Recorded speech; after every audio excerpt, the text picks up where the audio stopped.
Hey everyone, welcome to another video from Elevation Leaders where we help you 10x your business valuation.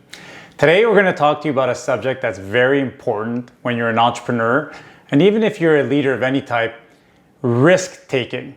So we hear a lot about risk taking. We've seen a lot of people do some crazy things when it comes to risks. We see other people being a little more careful, a little more calculated.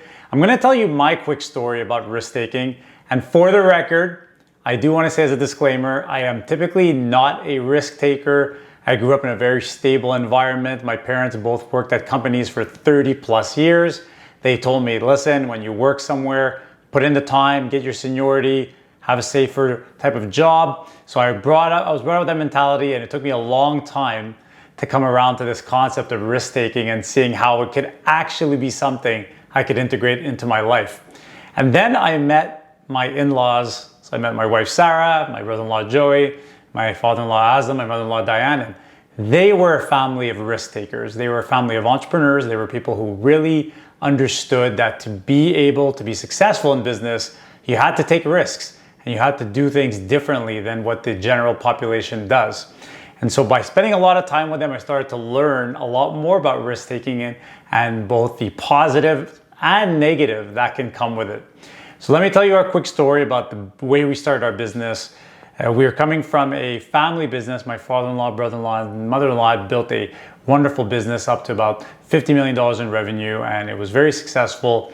And then when the recession hit, it became very difficult to manage that business. Unfortunately, that business was not able to survive at that time. But that being said, my brother-in-law and I, with the help of my in-laws, were able to relaunch the new business. And when we were going to go relaunch that new business, we had choices. We had a choice to put money back into the old business or put money into the new venture. And it made a lot of sense at that time to put money back into the old business. We all thought we were doing the right thing. Let's try to save the existing business. And I still remember late one night before we were about to sign the paperwork, my father-in-law called us and said to my brother-in-law and I, you should not be putting your money into the old business. It does not have legs anymore. It does not have sustainability.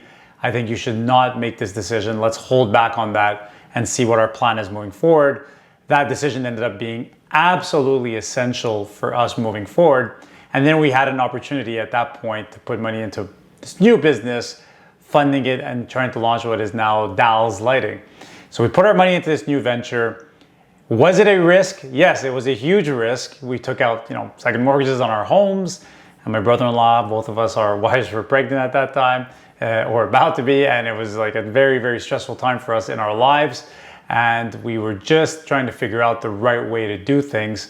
We weren't seasoned entrepreneurs yet either, so we were really taking this day by day, trying to see how we could do it. But we did have a tremendous amount of confidence in both of our abilities together as business partners, and also the fact that we knew our client base, and we really believed that with the right products and services, and especially with the right customer journey and experience, we could get them back on board. Luckily for us, that did work out, and we were able to get the business running up and going, and it's continuing to be very successful today. So that risk, was it calculated? Yes, to a certain degree. Did we know what we were doing? Yes, to a certain degree. Were we naive in many ways? Absolutely. We were naive, and there's a lot of things that could have gone wrong. But I think if you look at the journey of most entrepreneurs, a lot of them will tell you that exact same thing, that there was a lot of risk, there was a lot of being naive, there's a lot of uncertainty, but those risks ended up paying off in the long run for a lot of us.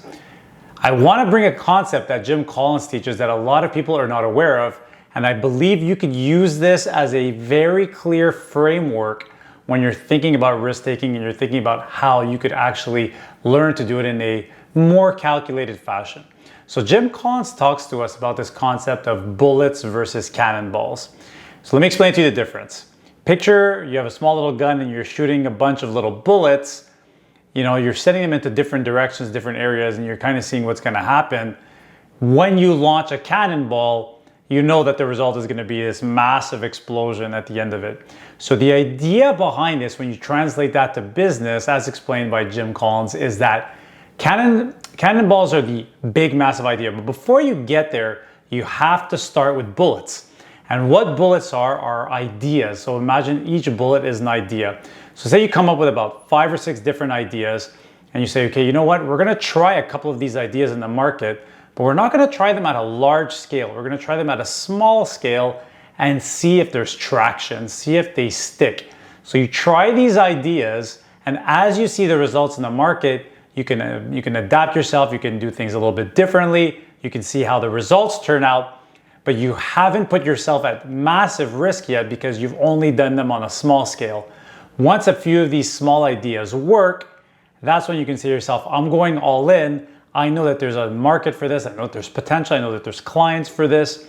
And then you launch a cannonball. And then you go all in and you really launch a massive program or product or service that's fully adapted, fully ready, with all the bells and whistles. And typically that'll lead to a lot of success. When you look at a lot of the bigger failures that businesses have had over the last decade, a lot of times they did not do the bullet stage. They went straight to cannonball. They had a great idea. They said to themselves, you know what, this idea is going to be amazing. It's going to work. We know it's going to be the best. So they just launch a cannonball right into the market. And then what happens is it was either the wrong type of product or service, or the timing was off, or the quality was not where it needed to be.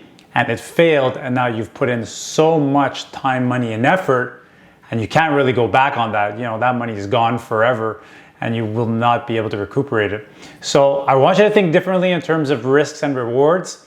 When you're looking into it, you do know you have to take some risks to move forward. That is not a choice that you have if you really want to make an impact and have success. There are going to be some risks to take.